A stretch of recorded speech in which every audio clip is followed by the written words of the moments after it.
Hi there, traders. This is Brad Gilbert with the weekly kickoff. Now, if you look at your hourly charts on the major currency pairs, seeing very clear dollar weakness and euro, sterling, Aussie, Kiwi moving topside with that dollar weakness, right? So the markets look very good. This should give you some confidence. Now, to understand what's going on, the whole euphoria around a potential peace deal between Ukraine and Russia is giving a positive euro outlook, right? Even though some of the European officials are jumping up and down about how it's being done.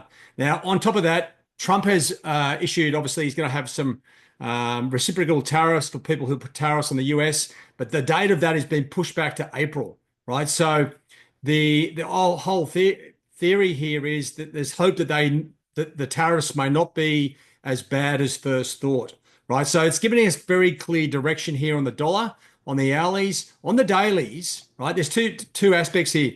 We've got the say that yellow line here, which is the bull bear pivot line, right? Which you could sort of hang your hat on. Is it going up or down? Whilst it's above that, you'd still think it's going up. But you know what? The dollar is starting to break down. It's sort of broken down here already on dollar yen, dollar CAD, dollar Swiss. It is starting to push high here.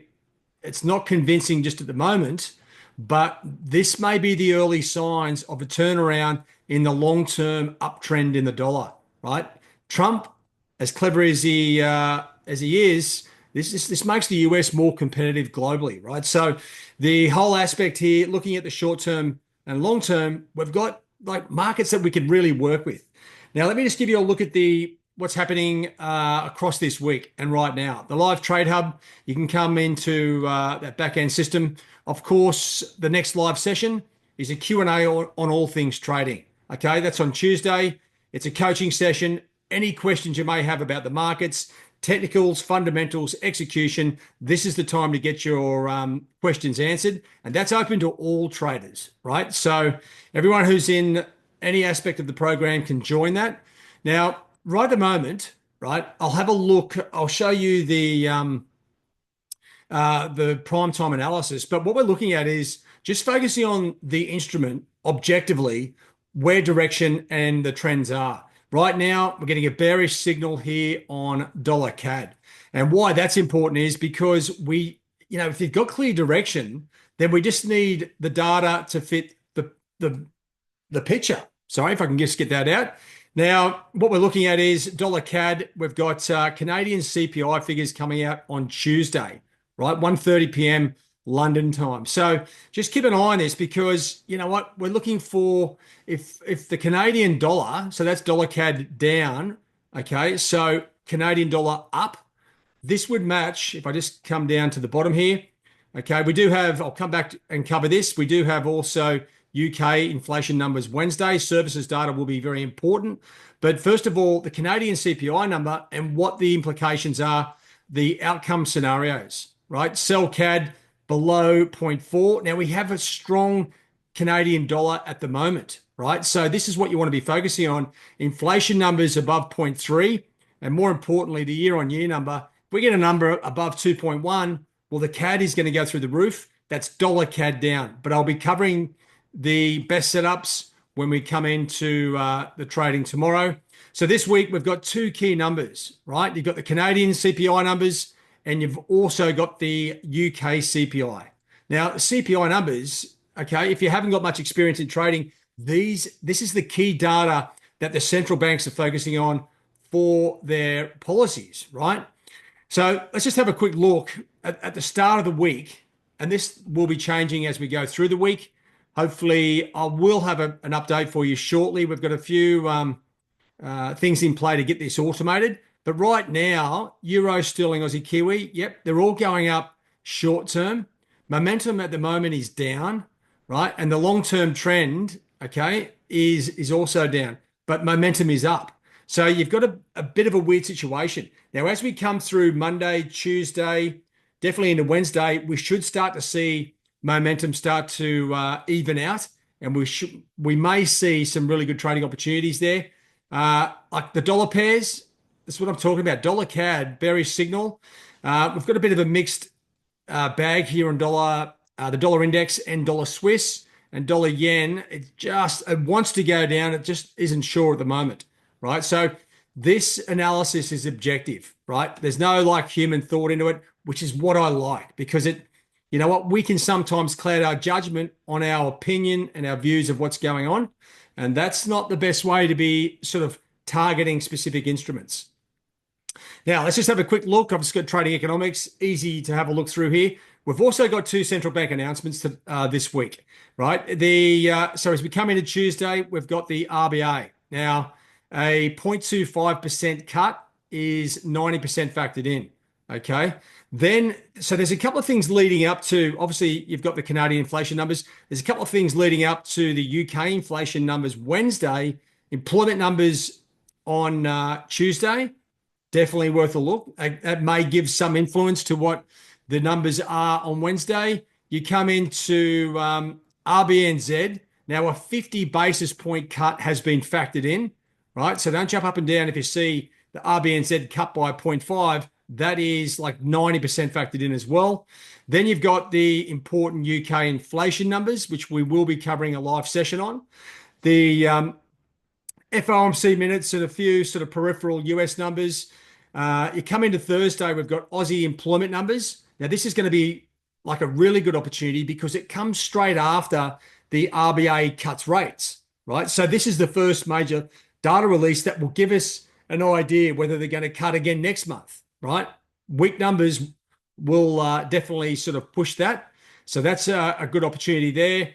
You come into Thursday, you know what? By now, after the UK and Canadian inflation numbers, we should have a few things like sort of working themselves out. Definitely focusing on any Aussie or Canadian numbers coming out at this time after after the inflation numbers for Canada, after the RBA from the Aussie. There's not a lot of else out. The Philly Fed Manufacturing Index is a number that can impact the market. You come into Friday, right? We've got once again after the UK CPI, retail sales is going to be important. You got some PMI numbers there out of the UK as well, and Canada, right? So we've got these inflation numbers, and then we've got these important retail sales figures coming out a couple of days later. So the CAD, Aussie, sterling definitely riding the wave here, and existing home sales. To end the week, we've got a few US numbers, and we've got that German federal election as well, which could really impact the euro, obviously. All right, so this is one of those weeks that really shapes up well. Okay, so we'll be tracking the numbers as we go through. There's like we've got some GDP numbers coming out here in Japan. I'm not like sweating on those numbers. I'll come back to that so you can see what the numbers are. But the interest rate probabilities, just understand it's very important that you know when there's only two central banks meeting this week. It's the RBA and RBNZ. And as you can see here, RBA 0.25, 90% factored in, 0.5% for the RBNZ. There's actually almost a 10% chance of a 0.75% cut in New Zealand, right? It's a long shot, but that would be a market mover for sure, right? Now, let's just come back to those numbers. So for those traders looking for some GDP numbers out of Japan, the week shapes up really well. This is probably definitely better than non-farm payrolls, right? We've got these two key inflation numbers. We've got employment, we've got RBA, RBNZ, then we've got some Aussie employment numbers. The opportunities here are really good, right? And with the way the markets are shaping up, okay, with this dollar weakness, there's a great chance to be getting into a dollar down move, right? As I said, on our long-term charts, it's breaking through the technical levels, and that could be really exciting, all right? There's the GDP numbers for any traders looking to trade the Japanese data. I can tell you it's, actually, the GDP annualized is quite well above the expectations, but there's no lightning bolts. There's nothing much to be sort of doing here. If anything, you'd be watching the Nikkei for some sort of level of direction there. Global markets, the last piece of the puzzle as we start the week, right? Definitely the long dated. I mean, the US Treasury yields are lower. That's why also sort of justifies or confirms the dollar weakness, right? It's not like just a short-term move down. No, this is structural. Interest rate yields in the US are down. That gives the Aussie, Euro sterling, Aussie Kiwi a chance to go up and the dollar to continue lower. Also should see the equity markets rally, right? No big head kicking US numbers this week is a good thing, right? It allows the dollar weakness that is in the market from last week to fit the puzzle. So when we are looking at the markets, right, just to finish on, so like we're seeing dollar weakness. So euro, sterling, dollar CAD down, focusing on the pairs where there's data. So all we need is so for sterling, stronger numbers, great move to the top side. Okay. Uh, Aussie employment numbers, really good numbers. Okay. Top side. I mean, we're going to have opportunities through the week. I'll definitely be covering those. And don't forget, you will have, you've got access to the live sessions this week.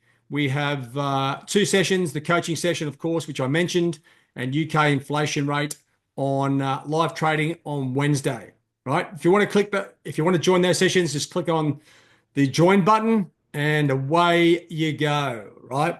As I said, as I've been saying, we're going to get hugely engaging. This is where you have a chance to sort of connect with the team, see what's going on, get yourself involved, and that's where the action is. All right. So don't forget, if you have got some burning questions, the Q&A on Tuesday.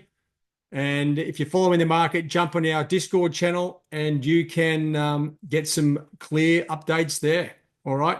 Market chat and a whole range of other things.